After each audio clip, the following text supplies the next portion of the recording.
Hi everyone, welcome to another video of mine. My name is Lija John. അപ്പോൾ ഇന്ന് ഞാൻ ആദ്യം തന്നെ നമുക്ക് എല്ലാവർക്കും അറിയാവുന്ന കുറച്ച് പേരെ പറ്റി പറയാം. നമുക്ക് മാത്രമല്ല ലോകം മുഴുവൻ അറിയപ്പെടുന്ന, ലോകം മുഴുവൻ ബഹുമാനിക്കുന്ന, ആരാധിക്കപ്പെടുന്ന കുറച്ച് വ്യക്തികളെ പറ്റി പറഞ്ഞിട്ട് തന്നെ ഇന്നത്തെ വീഡിയോ ഞാൻ സ്റ്റാർട്ട് ചെയ്യാം. Gandhiji 1869 to 1948. Tagore 1861 to 1941. Shakespeare 1564 to 1616. Isaac Newton 1642 to 1727. Florence Nightingale 1820 to 1910. അപ്പോൾ ഇപ്പം നമ്മൾ കണ്ടവർ എല്ലാവരും വേൾഡ് ഫേമസ് ആയിട്ടുള്ള ആൾക്കാരാണ് അല്ലേ? അപ്പോൾ ഇവരെ പറ്റിയൊക്കെ പറയുമ്പോൾ ഇവരുടെ പേരിൻ്റെ കൂടെ അവരുടെ ജനിച്ച വർഷം അതുപോലെ തന്നെ അവർ മരിച്ച വർഷം, ആ 2 വർഷങ്ങൾക്കിടയിൽ ഒരു ഹൈഫൻ കാണും അല്ല, ഒരു ഡാഷ് കാണും. സത്യം പറഞ്ഞാൽ ഒരാൾ ജനിച്ച വർഷം മുതൽ ഒരാൾ മരിച്ച വർഷം വരെ നമ്മളിങ്ങനെ കാണുമ്പോൾ നമ്മൾ അവരെത്ര കാലം ജീവിച്ചു, എത്ര നാളായിരുന്നു അവരുടെ ആയുസ് എന്നൊക്കെ നമ്മളിങ്ങനെ ജസ്റ്റ് കാൽക്കുലേറ്റ് ചെയ്ത് നോക്കാറുണ്ട്, ഞാനും നോക്കാറുണ്ട്.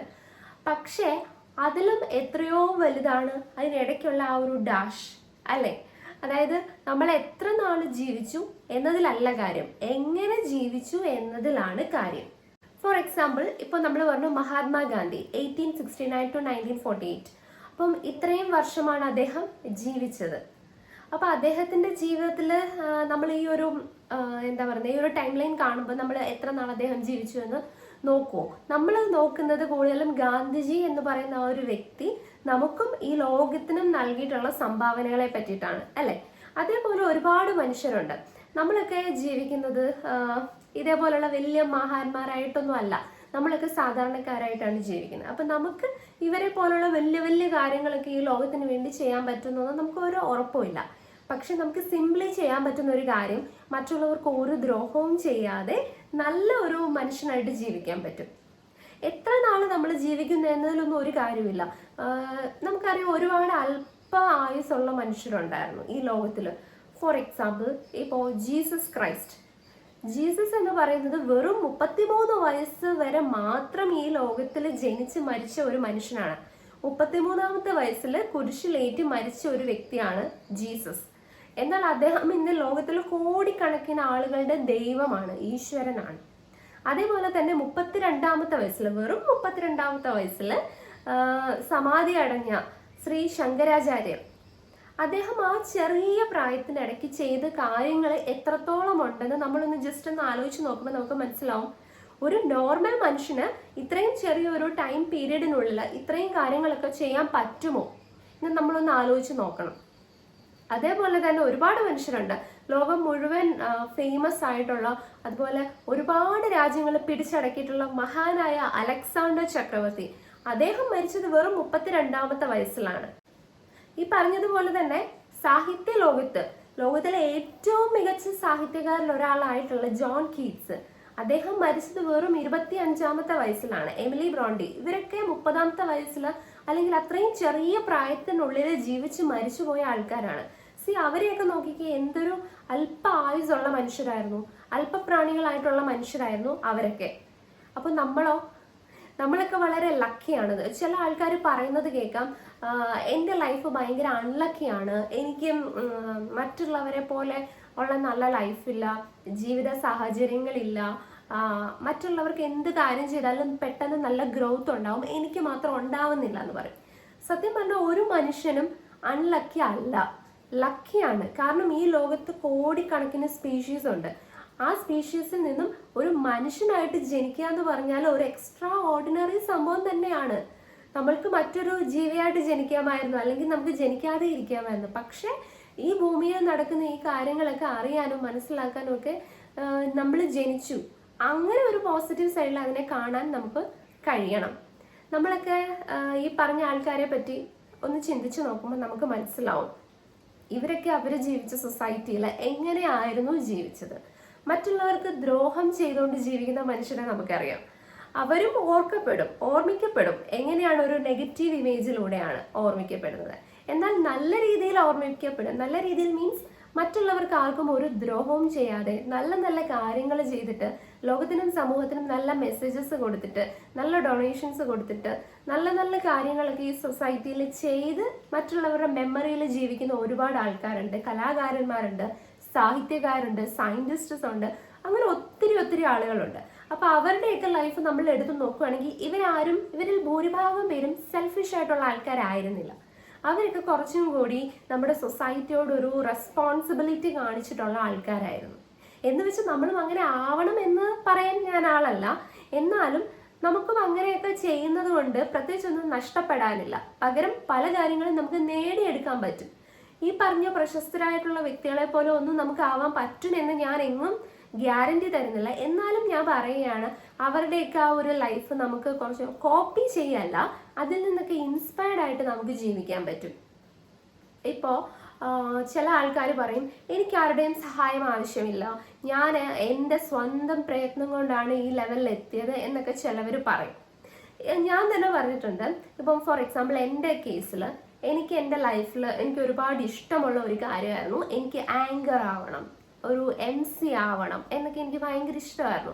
കുറേ വർഷങ്ങൾക്ക് മുമ്പ് ഞാൻ അതെങ്ങനെ ആ ഒരു ഫീൽഡിലോട്ട് വരും എന്നെനിക്ക് യാതൊരു ഐഡിയയും ഇല്ലാതിരുന്നൊരു സമയമുണ്ട്.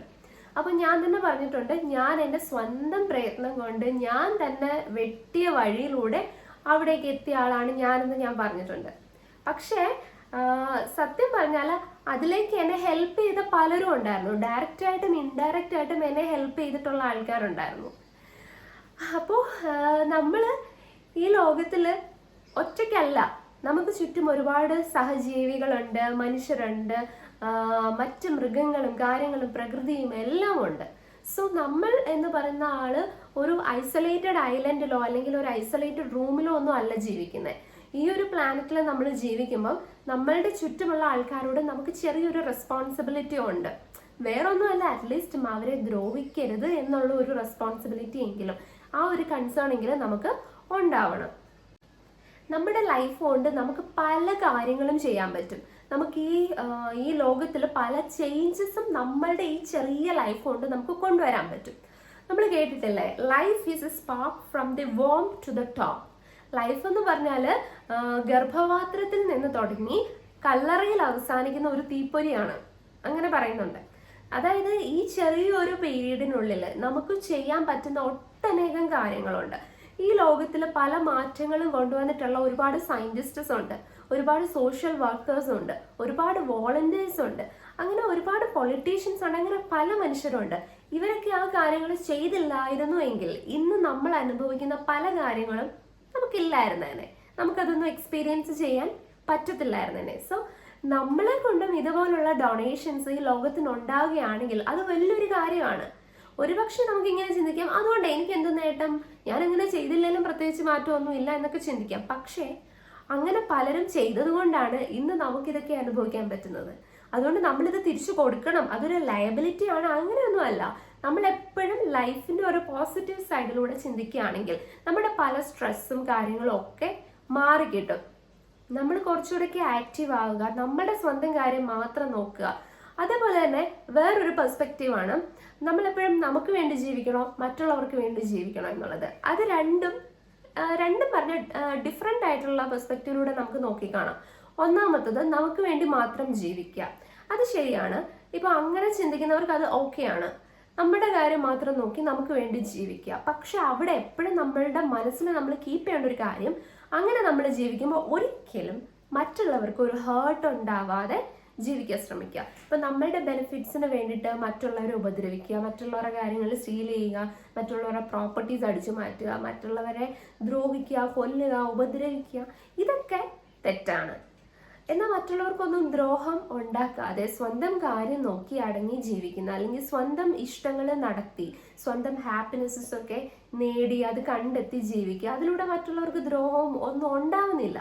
സോ അങ്ങനെയുള്ള ഒരു പെർസ്പെക്റ്റീവിലൂടെ ചിന്തിക്കുമ്പോൾ അത് നല്ലതാണ്.